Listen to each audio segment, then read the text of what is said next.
Hey there, it's your buddy Ted, and I'm back here for episode 2 of my writer's blog.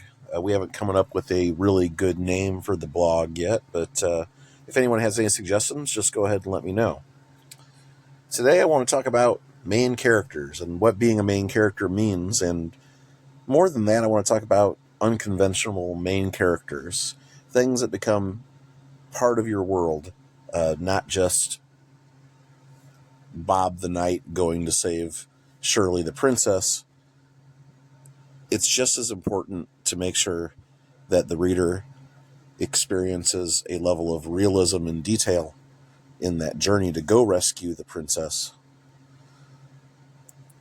So we're going to focus on several points, and it brings me to, as usual, a situation that happened to me in real life. A person I know, whether inspired or not by me writing this book, has recently told me that they are going to begin a novel of their own.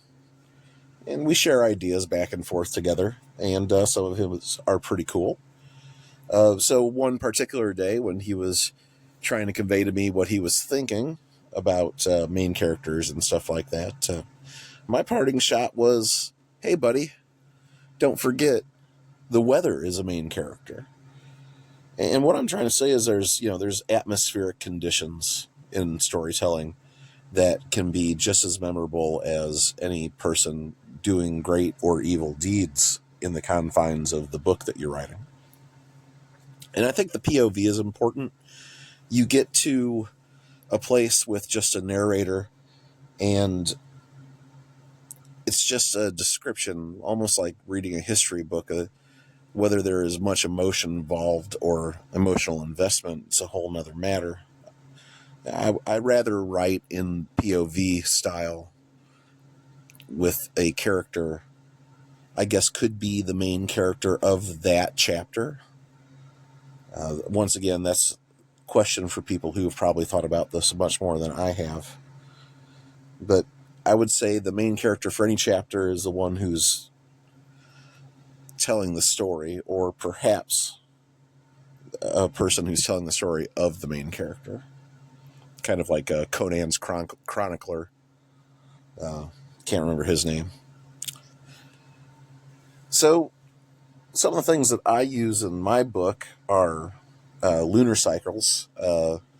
In my first book, it's pretty unapparent, but I will tell you that there are clues all over the place that the same lunar cycle is happening, and that's a pattern. And patterns are down there, part of patterns and parallels and allegory and all that stuff. And that kind of thing is a lot of fun to write. You don't want to overdo it, I don't think. But I remember there was a book set that I read back in the late 80s. It was the Dragonlance novels, the original ones, and each book had a title that had to do with the season that the story was happening in. And when I first started writing my book, I thought maybe I'll do something like that. This could be a summer story, because the first several stories that I had began were all summer and hot, and that was kind of like the atmospheric condition. And I was like, yeah, cool, we'll do that. And then I ended up moving some of the seasons around and did a fall and also a 2 winter stories. And I said, well, there goes that idea. We can't just throw around seasons and then have some kind of theme building off of it. And a guy like me who likes, concept albums and thematic stuff, long epic stories with good reveals, I think that, I needed some kind of theme in what was going on. So your moon cycles are generally the same in every story that's happening in each book that I'm writing. Some of the things that could become real focuses of what your readers might like are descriptions of food. George R.R. Martin is really good at that. He talks about the way that people eat during, as an example, during medieval times, to show how the people eat in his books. My book doesn't rigorously follow historic example. There's a lot of debate about corn and whether or not it should be in his world or anyone should know about it, since it was, a new world crop on Earth. But keep in mind, Planetos isn't Earth, and George is, for all intents and purposes, God of his world, just like I am God of mine. So if I want to make corn grow next to something that was found halfway across Earth, it doesn't really matter too much. I mean, you still probably want to do things like take into consideration whether it can grow in those kind of environmental conditions, but whether or not it's in one continent or another, there's really no basis on an east or west of Earth and a parallel to that in my writing. I've kind of moved cultures around. They aren't next to each other on the map like they would be on Earth, even though some of them are very similar to cultures we have on Earth, like Jalalans are very Arabic, and the people from Onaka, they're Asian as well as Arcanians. So, but that doesn't mean they all just live right next to each other, and somehow the Europeans or inspired cultures are all clustered together. That's just not how it works. And the lands that they are in are not necessarily always going to be the same kind of lands as the people who inspired them from real life. Something else that can be a character for your stories are items. Since I'm writing dark fantasy, let's talk about, famous armor and famous weapons, or magical armor and weapons. Those kind of things are, pretty welcome in the nerds' headcanon as like characters. There have been books about swords and books about characters who have been controlled by weapons.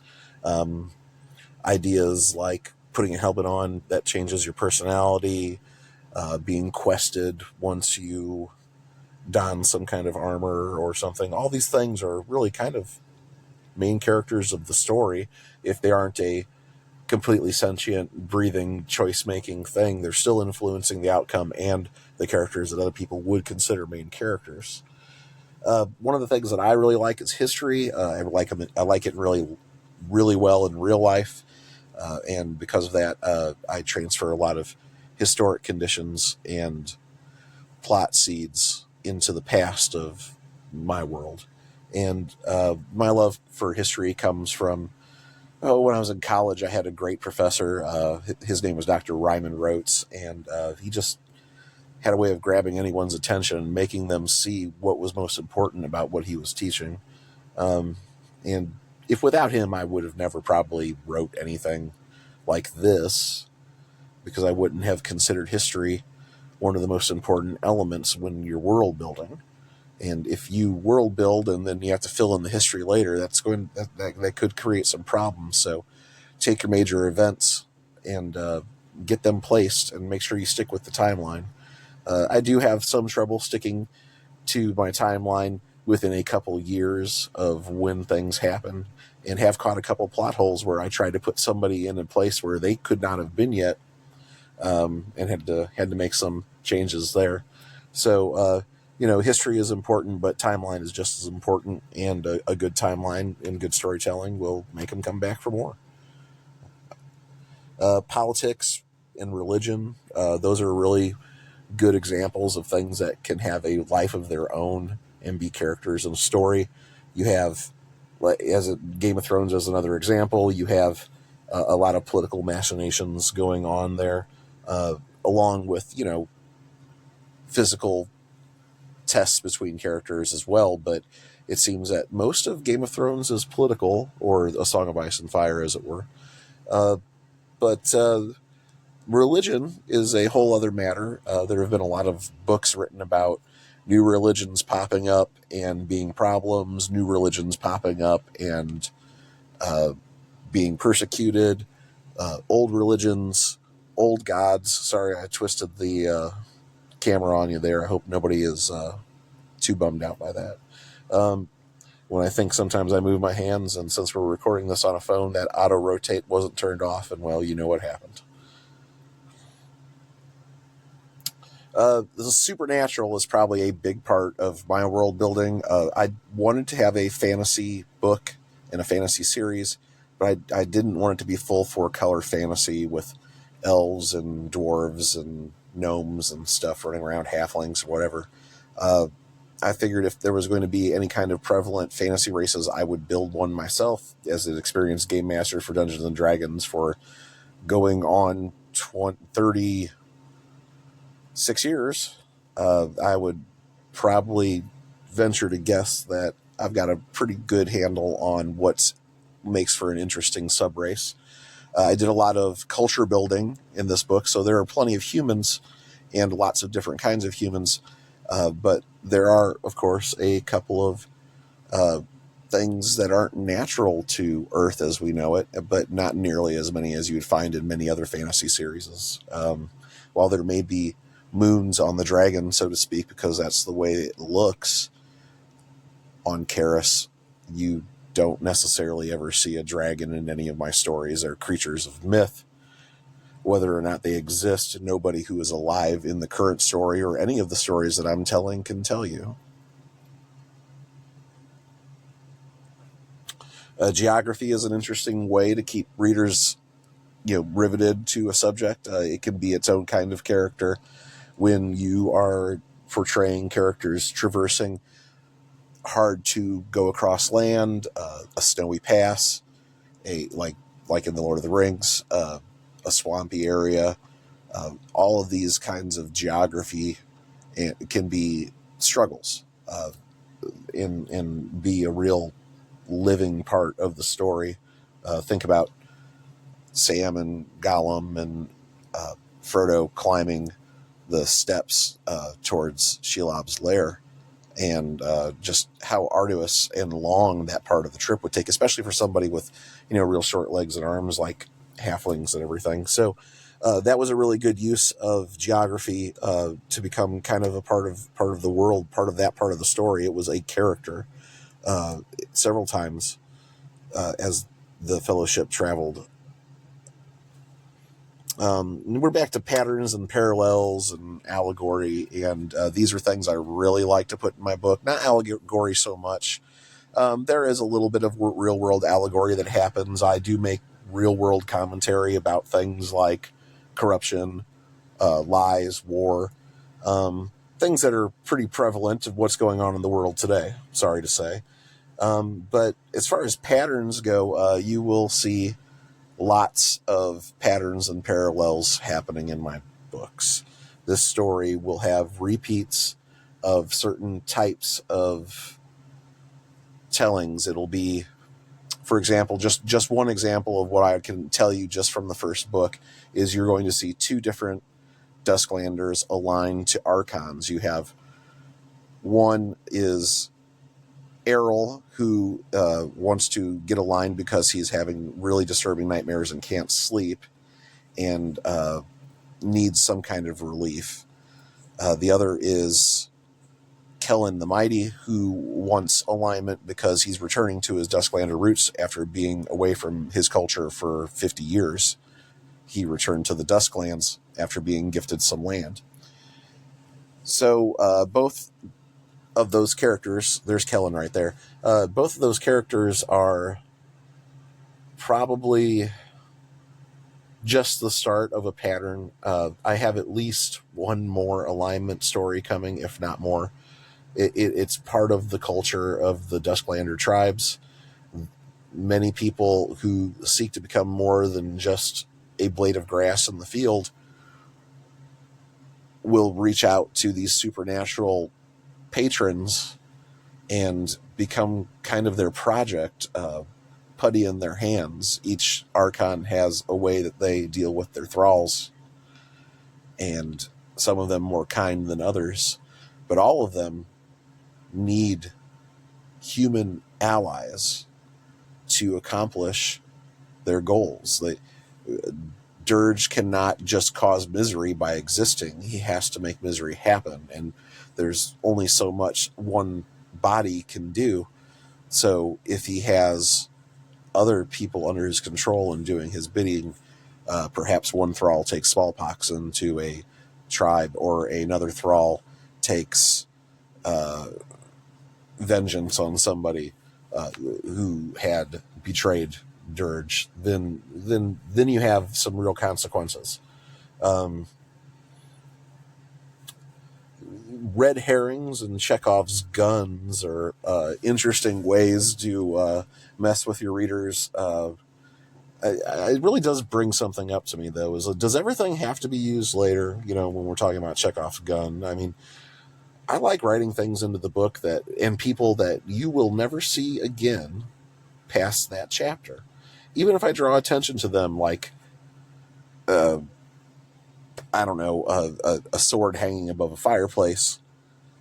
I might describe it in beautiful detail, and you know what? No one is grabbing that sword down to defend against anybody in that chapter. In fact, it's probably going to be a chapter that has no action at all.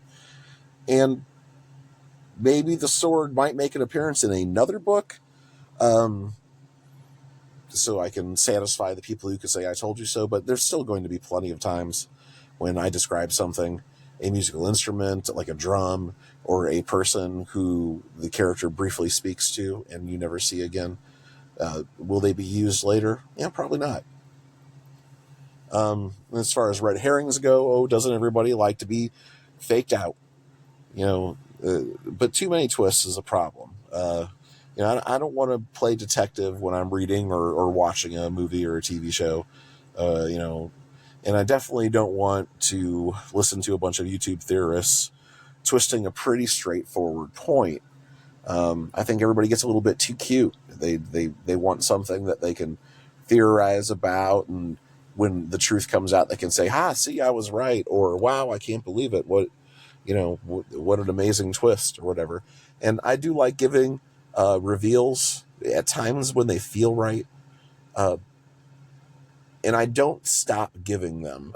That's part of my storytelling. I think that every one of my books is going to have at least one or two really juicy reveals at some point. Some of them will be kind of shocking twists, and other ones will be, kind of information that will allow you to have more of an idea of how something might have happened before you find out for sure whether or not it did happen. And that doesn't mean you're going to learn everything. I'm no dummy. I don't even know if these books are all going to get wrote. I was hit with this real kind of crisis. It felt like going through life without being a father, which I've also had that kind of crisis in my life as well. You have a time in this world that is finite. You only get so much. And the worst part is you don't have an expiration date stamped on you. You have,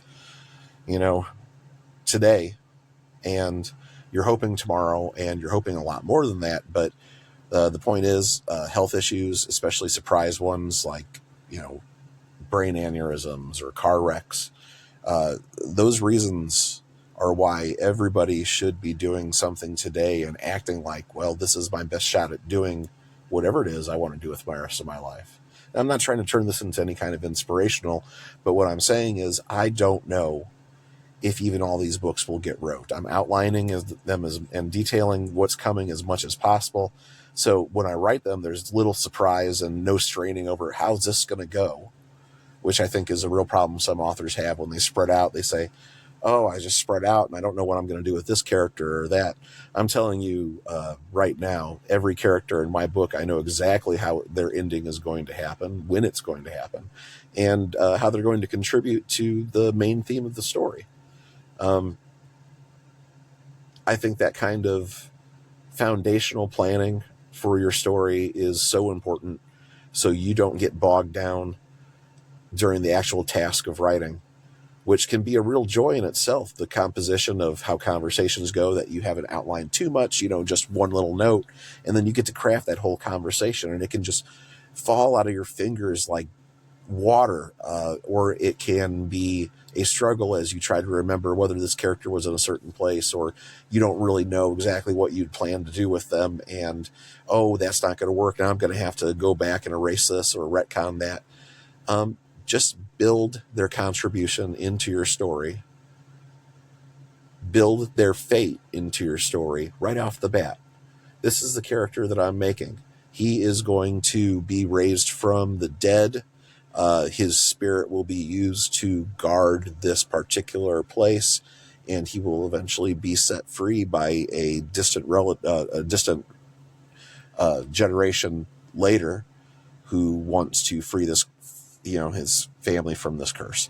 So all these things are going to, take place. And then there's just, once you craft the story and make a bunch of outlines and charts and graphs and how the thing's going to progress, which I've got just pages upon pages and notebooks of this is where I want to go. Okay, this is going to happen next. And then also just files that I still don't have really all that organized on my computer, saying, okay, here's little secret notes about this person. Here's information about this family. Here's where the Dusklanders came from. And I've got these all over the place in my files, and I've been trying really hard to kind of glue them all back together, so that way I can have that I did my taxes feeling, and I don't have to worry about things for a little while because I got everything right in front of me that I can get my arms around.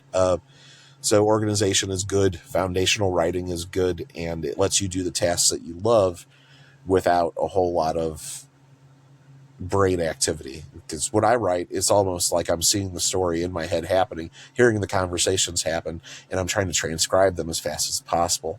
So I really kind of, to use no better term, raw dog it.